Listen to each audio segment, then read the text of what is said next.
Now, taking a look at the two images side by side, you can see that there is, quite a bit of a difference going on. Hey everybody, welcome back to Jamia's Promo, and today I wanted to show you guys just how it looks on the Galaxy Z Fold 3 with that under display camera when you're watching YouTube, or even if you want to take an image or a picture with the internal camera. So you can actually see it sitting right there on the very top left hand side over kind of towards the middle top. Now it does blend in pretty well. Sometimes you might not even notice that it's sitting there, and a lot of times, especially if you're watching a video, if you're playing a game, it's really going to disappear, especially more than, let's just say you're playing with the Galaxy Z Fold 2, where this thing is just always sitting there. It's always going to be black. Most of us should already be used to that by now, and it really doesn't, hinder our experience. So this is just kind of showing some of the different colors, some of the different setups that it may have, between the greens and the whites. I might show some of the blacks, things like that.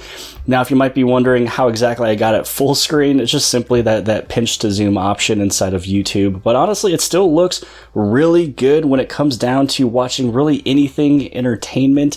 So now I really just kind of want to show you what it looks like if you're to take a picture with it, because some people were asking, how does it look when you take a photo, things like that. So let's just head inside of the camera, and then I'm going to show you guys an example of what it looks like, not only on this one, but I'm also going to show it on the Galaxy Z Fold 2.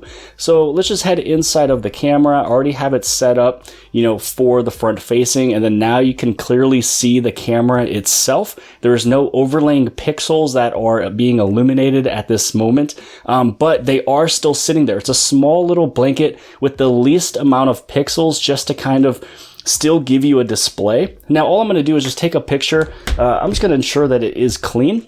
So let's go through, let's take a photo. Now, one thing to keep in mind, there's a lot of light going on in this room. And so when you do take a photo or you do video chat with the inner camera, you do want to make sure that there's a lot of light, because I'm going to show you another picture of what it looks like when there wasn't much light at all and it takes a horrible shot. So let's just go through, let's take a picture.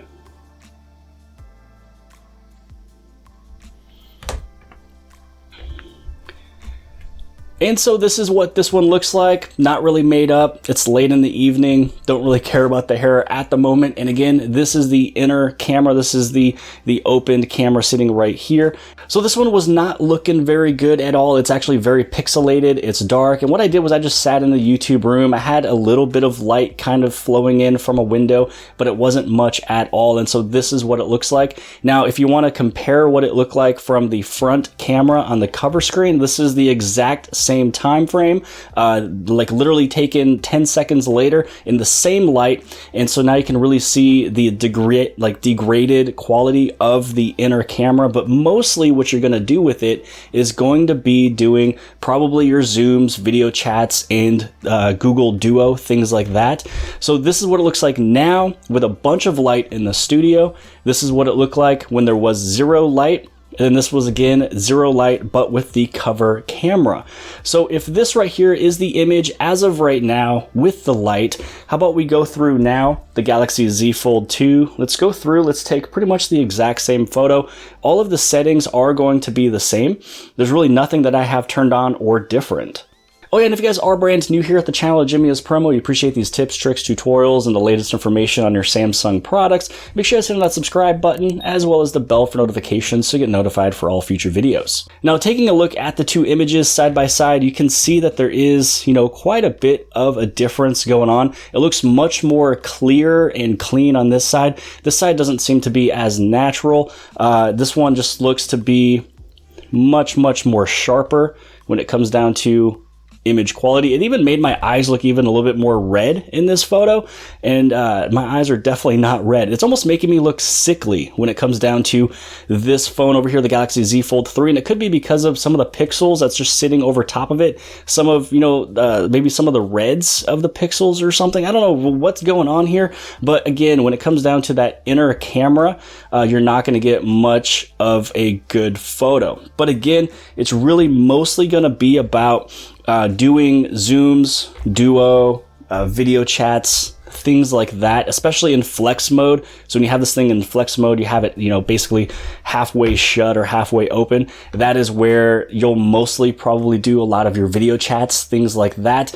So when it comes down to the Z Fold 3 at the end of the day, it doesn't really take good images with the inner. So what are my final thoughts on the under display camera? And really when it comes down to it, I'm not taking a lot of photos with the screen completely open. Granted, I did do it a few times with the Galaxy Z Fold 2, but I did watch more entertainment type of things. I would play games, I would watch YouTube, Netflix, YouTube TV, things like that, and I would rather have it be filled in, giving me really close to those colors and things like that, than using the front or inner camera right here, because I didn't really use it that often. So you're really going to use your cover camera and also your rear cameras to take most of your pictures, other than flex mode with Duo and things like that. So I would say that I'm happy with the under display camera, even though it does bring down the quality a little bit.